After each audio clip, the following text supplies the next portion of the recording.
मैं और आप अच्छे पढ़े लिखे होने के बाद भी हम करोड़ों रुपए नहीं कमा सकते, बल्कि हम सिर्फ करोड़ों रुपए कमाने की सोच सकते हैं। पर क्या हो जब मैं आपसे कहूँ कि एक ऐसा इंसान भी था जो सिर्फ झाड़ू और पोछे लगाया करता था, पर उसकी टोटल नेटवर्थ थी $8.3 मिलियन, करीब 55 करोड़ रुपए। इनका नाम था रोनाल्ड रेड्स, जो कि दुकानों और रेस्टोरेंट के अंदर झाड़ू और पोछा लगाया करते थे।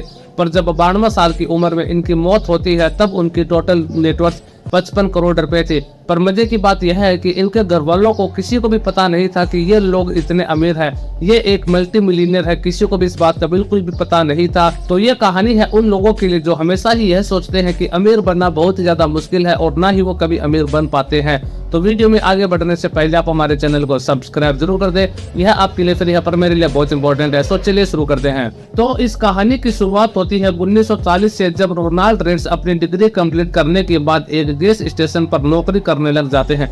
इनका जन्म 1921 के अंदर यूएसए में हुआ था। ये ज्यादा इंटेलिजेंट इंसान नहीं थे, इसलिए 39 साल तक उसी गैस स्टेशन पर नौकरी करते रहे और कई सालों की खून पसीने की कमाई से रोनाल्ड रेड्स ने खुद का एक घर खरीदा, जिसमें वो अपनी फैमिली के साथ रहने लग गए। और 1979 में जब वे 58 साल के हो गए थे, तब उन्हें उस गैस स्टेशन से रिटायर कर दिया गया था। और फिर उसी गैस स्टेशन के पास में रोनाल्ड रेड्स एक ग्रोसरी स्टोर पर स्वीपर का काम करने लग गए थे और वहां पर भी उन्होंने 17 सालों तक लगातार नौकरी की। पर जब 92 साल की उम्र में रोनाल्ड रेड्स की मौत हो जाती है, तब उनके घर वालों को यह बात बिल्कुल भी पता नहीं चलती कि वो एक मल्टी मिलियनेयर थे। पर अब बात यह आती है कि जब रोनाल्ड रेड्स इतने ज्यादा अमीर है, तो इनके घर वालों को किसी को भी यह बात क्यों नहीं मालूम पड़ी कि वो लोग एक मल्टी मिलियनेयर है। तो इसे समझने के लिए हमें रिच एंड वेल्थी के बीच डिफरेंसेस को समझना होगा। हमारे आसपास कई सारे ऐसे लोग होंगे जिनके पास अच्छा घर है, अच्छी घड़ी है, अच्छी कार है, अच्छे ब्रांडेड शूज है, ब्रांडेड कपड़े हैं। हम उन्हें देखकर यही सोचते हैं कि यह लोग बहुत ही अमीर है, पर असल में ऐसा नहीं है। पर एक वेल्थी इंसान के पास में ये सब मिलेंगे: stocks, bonds, mutual funds, real estate में इन्वेस्टमेंट, बिजनेसेस। जो इंसान रिच है उसे देखकर ये पता चल जाता है कि वह एक अमीर है। पर अगर कोई वेल्थी इंसान होगा तो उसे देखकर उसकी अमीरी का पता नहीं लगा सकते, because wealth is always hidden. कई लोग खुद को अमीर दिखाने के लिए गाड़ी, घर, बंगला EMI के ऊपर खरीद लेते हैं, जबकि एक वेल्थी इंसान कभी भी ये सब नहीं करता। वो कभी भी उन फालतू चीजों के अंदर पैसा नहीं खर्च करता है जो उसकी जरूरत के लिए नहीं हो। रोनाल्ड रेड्स कभी इतने अमीर बनने के पीछे यही एक सिंपल लाइफ स्टाइल और पावरफुल इन्वेस्टमेंट था। रोनाल्ड रेड्स इतने अमीर होने के बाद भी वो एक सेकंड हैंड टोयोटा कार ही चलाते थे। इनके मरने के बाद इनकी फैमिली को पता चलता है कि रोनाल्ड रेड्स एक बड़े इन्वेस्टर थे। वो अपना धीरे धीरे सारा पैसा बड़े अलग अलग स्टॉक के अंदर इन्वेस्ट कर रहे थे।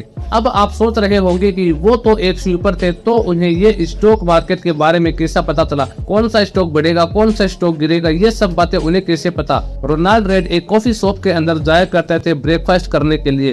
तो पास में ही एक लाइब्रेरी थी, तो किसी ने उनसे कहा था कि इसमें रोज जाया करो किताबें पढ़ने के लिए। और फिर रोनाल्ड रेड्स रोजाना उस लाइब्रेरी में जाने लगे किताबें पढ़ने के लिए। फिर वो लाइब्रेरी से किताबें बोरो भी करने लग गए थे। वे ज्यादातर किताबें स्टॉक मार्केट और पर्सनल फाइनेंस ही पढ़ा करते थे। इसके अलावा उनका फेवरेट न्यूज़पेपर था द वॉल स्ट्रीट जर्नल, जिसे वो डेली पढ़ा करते थे। यह न्यूज़पेपर उनके इन्वेस्टमेंट जर्नी का सबसे बड़ा गाइड माना जाता था। रोनाल्ड रेड्स अपने फ्री टाइम के अंदर भी पैसा इन्वेस्ट करने की ही प्लान बनाया करते थे। इन्होंने पैसा 95 अलग अलग कंपनियों के अंदर इन्वेस्ट कर रखा था। इनका स्टॉक मार्केट में इतना पैसा कमाने का फंडा यही माना जाता है कि बहुत ही कम पैसा बहुत ही सारी कंपनियों में लगा दिया जाए, ना कि बहुत ही ज्यादा पैसा बहुत ही कम कंपनियों के अंदर। इन्होंने अपना पैसा 20 कंपनियों में लगाकर वहां से सिर्फ 4-5 कंपनियों की ग्रोथ एक्सेप्ट करने के बजाय अपना सारा पैसा 95 कंपनियों के अंदर लगा दिया। रोनाल्ड रेड्स ने जो कुछ भी किया वो कोई बड़ा काम नहीं था, बल्कि हम में से कोई भी अपना फ्री टाइम खराब करने की बजाय स्टॉक मार्केट समझने में लगाए तो हम भी यहाँ से अच्छा खासा पैसा बना सकते हैं। पर कई बार दिक्कत यही आ जाती है कि हम अपने ही लाइफ में इतने ज्यादा बिजी हो जाते हैं कि हमारे पास इतना ज्यादा टाइम ही नहीं रहता कि हम बैठकर स्टॉक मार्केट के बारे में इतना ज्यादा स्टडी करें। रोनाल्ड रेड्स ने बहुत ही अच्छी स्टडी के साथ अपने इन्वेस्टमेंट को कंटिन्यू रखा और लॉन्ग इन्वेस्टमेंट ने उन्हें $8.3 मिलियन कमा कर भी दिए। वे अपना पैसा इन्हीं चीजों में खर्च किया करते थे जो उनके लिए बहुत ही ज्यादा जरूरी हो। वैसे भी उन्होंने अपनी पूरी जिंदगी गैस स्टेशन और स्वीपर के रूप में निकाली थी, तो ब्रांडेड कपड़े जूते इनके लिए कोई खास ज्यादा जरूरी नहीं थे।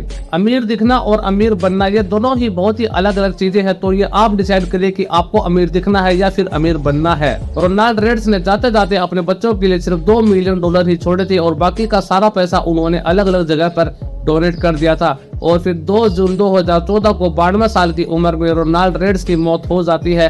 तो इस कहानी से आपको क्या सीख मिली कमेंट में जरूर बताना, और इसी तरह की अमेजिंग वीडियो के लिए आप हमारे चैनल को सब्सक्राइब और वीडियो को लाइक जरूर कर देना। मिलते हैं अगली वीडियो के अंदर।